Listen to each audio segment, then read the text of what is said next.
ഇതാണ് നമ്മുടെ പപ്പിക്കുട്ടൻ്റെ അമ്മ. ഇന്ന് നമ്മുടെ വീടിൻ്റെ ബാക്കിലുള്ള തൊടിയിൽ വന്ന് നിൽക്കും. അപ്പം ഞാൻ ഇതേപോലെ ബിസ്ക്കറ്റ് എന്തെങ്കിലുമൊക്കെ കൊടുക്കട്ടോ. ബാബുവേട്ടൻ ഇവർക്കൊക്കെ കൊടുക്കാൻ വേണ്ടിയിട്ട് ഒരുപാട് ബിസ്ക്കറ്റ് ഇങ്ങനെ വാങ്ങി വയ്ക്കും.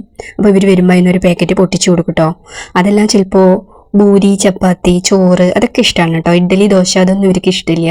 അപ്പോൾ നമുക്ക് ഈ പപ്പിക്കുട്ടിന് ഫുഡ് കൊടുക്കുക കാരണം ഇവർ എന്തൊക്കെ കഴിക്കുന്നുള്ളതൊക്കെ നമുക്ക് മനസ്സിലാവുന്നുണ്ട്. അപ്പോൾ അതുപോലെയാണ് കേട്ടോ നമ്മൾ കൊടുക്കുക. അപ്പോൾ ഇങ്ങനെ ബിസ്ക്കറ്റൊക്കെ കിട്ടിക്കഴിഞ്ഞാൽ ഭയങ്കര സന്തോഷമാണ്.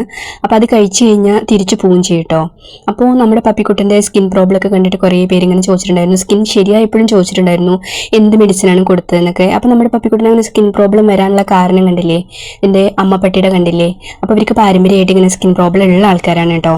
അപ്പോൾ സ്കിന്ന് മോശമായി, കാണാൻ ഭംഗിയില്ല എന്നൊക്കെ വെച്ചിട്ട് നമ്മളങ്ങനെ ഫുഡ് കൊടുക്കാതെ ഒന്നിരിക്കില്ല കേട്ടോ. നമ്മുടെ അടുത്ത് വരുമ്പോൾ യാചനയോട് കൂടിയിട്ട് ഇങ്ങനെ വയറ് വിശന്നൊട്ടി നിൽക്കുന്ന കാണുമ്പോൾ നമ്മൾ കൊടുക്കണതാണ് കേട്ടോ. വേറെ ഒന്നും നമുക്കൊരു പുണ്യൊന്നും പ്രതീക്ഷിച്ചിട്ടല്ല. ഈശ്വരൻ നമുക്കൊന്നും തരണ്ട, എന്ത് കൊടുക്കണമെങ്കിലും അവർക്ക് കൊടുത്തോട്ടെ. നമുക്ക് ആ ഒട്ടിയ വയറും യാചന നിറഞ്ഞ കണ്ണുകളും കാണാനുള്ള ശക്തി ഇല്ലാത്ത കാരണം കൊണ്ട് നമ്മുടെ അടുത്ത് വരുമ്പോൾ നമ്മൾ കൊടുക്കണമെന്ന് മാത്രമേ ഉള്ളൂ കേട്ടോ.